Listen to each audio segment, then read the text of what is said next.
She's got a brilliant collection of poems that you can get access, but also now she's a children's author, which is great. So, Ravel Chardet, everybody.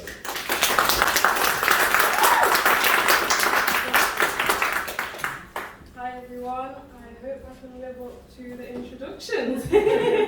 As much as I think it is important for us to watch our language and the way that we present that, I also think it's really important to be able to have conversations, and sometimes these conversations are shut down because there's fear of somebody saying you're this or you're that, and I think as humans, the only way we learn is through communication and kind of just being willing and open to learn. I do not expect you to accept my concepts or to respect my intellect. But is it possible to be open to explore? We close doors and build walls physically and in our minds. A sense of being defined by map lines until we end up misaligned and confined by our unrefined mind's eye. But wait, everything that I've just said is of no importance, because they have taught us that our lexicon has become the precipice of our problems. And whilst I don't discredit the merit that our choice of language adds to it, when you take away the things we say, what remains is how we feel. And that is the undisputed truth that most choose to listen to, which makes it apparent to me that political correctness is the art of not saying what you mean and not meaning what you say. Because politics specialize in polished tricks. And yes, I understand that not all offense is planned. Sometimes unconscious bias takes the upper hand, naivety. But what I can't get to grips with is, how can we educate and open up closed minds if we decide to decline the bottom line of communication? Mental segregation, reaffirming trepidation within society. And I don't know about you, but I would rather the truth than have somebody secretly spit in my food. And for those who simply don't know any better, the terror of being tethered to an ism produces pressure, leaving views unchallenged, perceptions unbalanced, and leaving more space for the blind to lead the blind.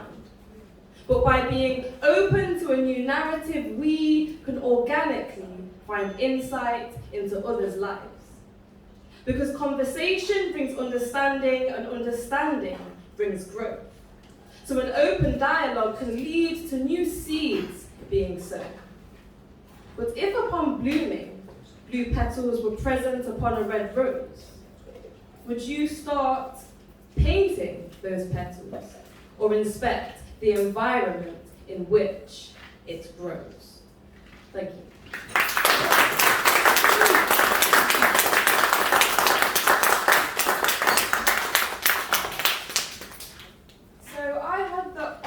When we had the Black Lives Matter protest, I had the honour of sharing some poetry to open the protest, which was absolutely terrifying and daunting when I saw the amount of people that there were. But at the same time, it didn't feel like a performance as such, because of the fact I knew what the collective and what the crowd was there for.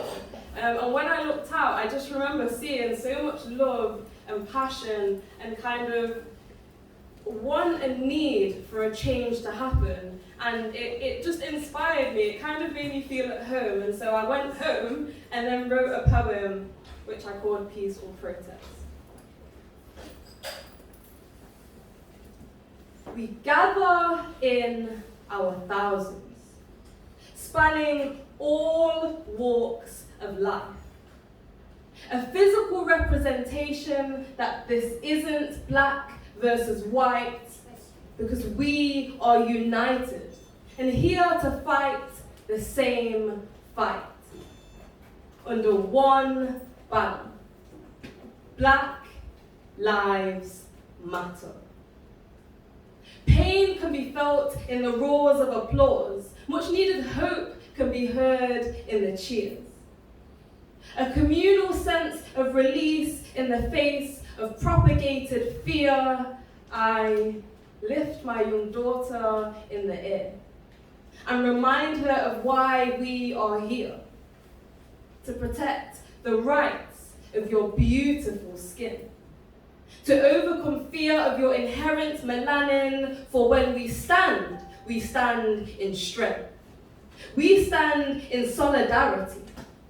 We stand for real change, for real equality. We stand in compassion. We stand in validation. We stand for an accurate education free of indoctrination.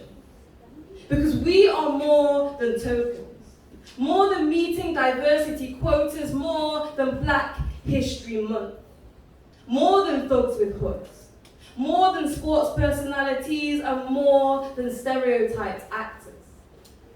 Black lives don't just matter. They shape, they uplift, they enrich, they empower. They create, they motivate, they nurture. Black lives inspire. Thank you.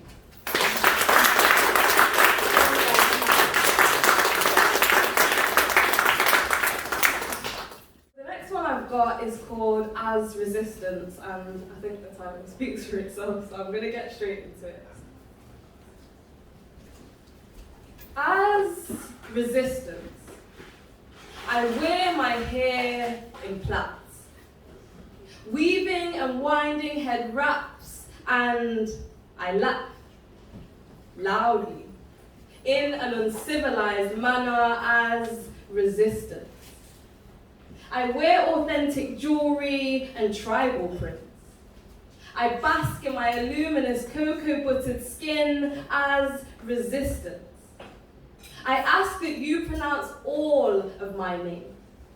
I repeat it with confidence in each letter believed to be too spicy for your tongue.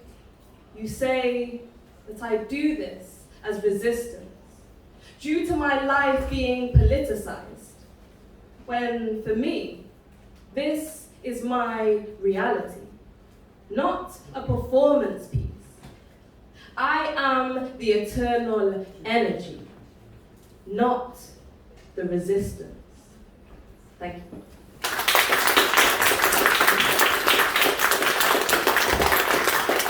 There's been quite a few people who have come up to me and kind of been like, how do you express, how do you kind of come and articulate what it is that you feel is burning inside?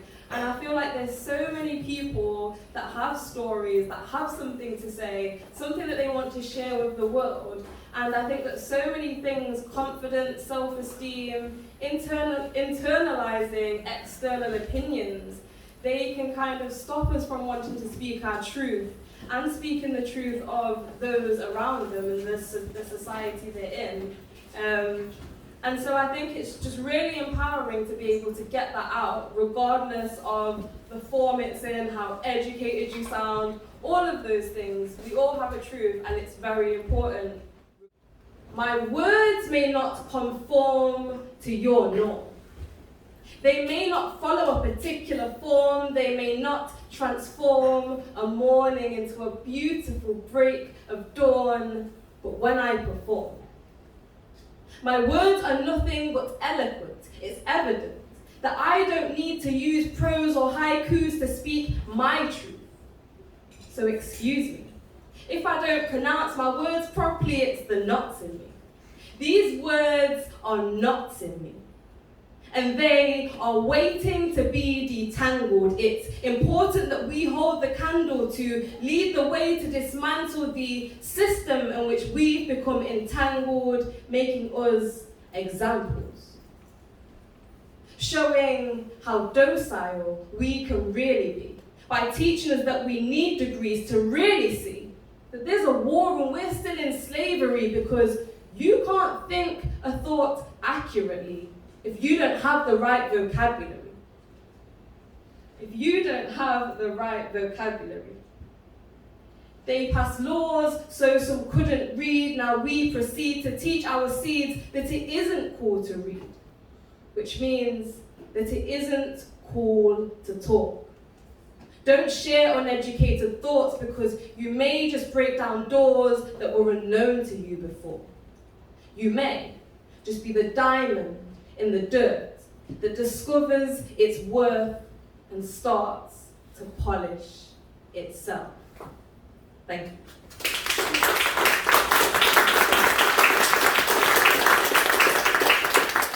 Having to reflect on my ideas of identity, of being, of my experience, because believe it or not, I don't think people walk around saying, oh, I'm being put upon and I'm being oppressed or anything like that. We just kind of make our way through life as best we can. And so I remember writing this poem specifically for the very first Poets Against Racism event that I had been involved in. I grew up aware of my skin tone, unaware of the connotations, the dictation leading to the damnation of a whole nation of people, the atrocities, the evil, a society's upheaval. You see, I didn't learn much about myself at school, but the little that I did learn left me feeling minuscule, bombarded with pictures of people shackled and put on cramped ships, getting whipped and whipped and whipped until the pain could no longer leave their lips. We were made to watch Roots at school. And the closest that I came to patriotism was Kinta enduring the pain whilst rejecting his name until he finally gave in. A class of 30. 2 ethnic minority, and the closest that I came to patriotism was when my teacher said that they refused to eat in protest of the grotesque conditions that they were made to live in until their teeth were finally kicked in. So up until the age of 16, this was my lineage. Our national dish comprised of the offcuts of meat that master refused to eat. Not enough to thrive, just enough to keep you alive because we were livestock. No good to them dead. Standing up for our rights always led to bloodshed. Our language derived from broken English. Native tongue cut up and cooked, boiled down to make Creole, now mistaken for hood. But I hear people say that racism doesn't exist. So why was I conditioned to despise my thick lips until Kylie Jenner made it cool? Glamorizing fillers and lip-sucking tools. Made to disguise my skin. Because unlike a chameleon, it never really blended in. Conditioned to despise my thighs, hating the size of a naturally curvy body. Wishing for surgery before I'd even matured properly. Conditioned to despise my hair. Defined by the styles I wear, constant taunts about weaves and wigs with no understanding of how expensive it is. How time-consuming it is. How damaging it is just to try and fit in. To try and look acceptable because curls and kinks just aren't professional. One day, I asked my daughter what was wrong. She said she couldn't be a princess because her hair wasn't golden or long, so if racism doesn't exist anymore, then where did this come from? As these microaggressive seeds are planted into my daughter's fertile mind. I am the problem if I talk about race because apparently we are now colorblind. But it's still African gold being sold and mass graves where nothing grows, but apparently it's over and done with and the matter should already be closed.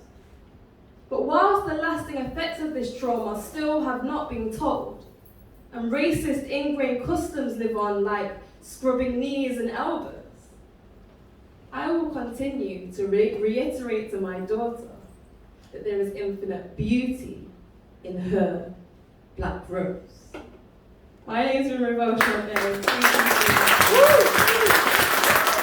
In a classroom, you're bound by what your teacher decides that you need to learn. And in a library, you're bound only by your own imagination. There are areas that are majority white that don't tend to get cuts, and then areas like where I'm from in Radford that consistently face cut after cut after cut. I just wanted to echo about the libraries. I saw something that said that libraries feel like the only place these days that you can go without any expectation to buy anything and just be. And I think that's so important for the communities that need that the most. One at Astley has actually got our very own poet here, Ravel Chardin. You'll hear her tonight and you'll be like, oh my gosh, she's fucking brilliant, I want to hear her again. So, Astley Library, Tuesday 10th of May at 2 o'clock.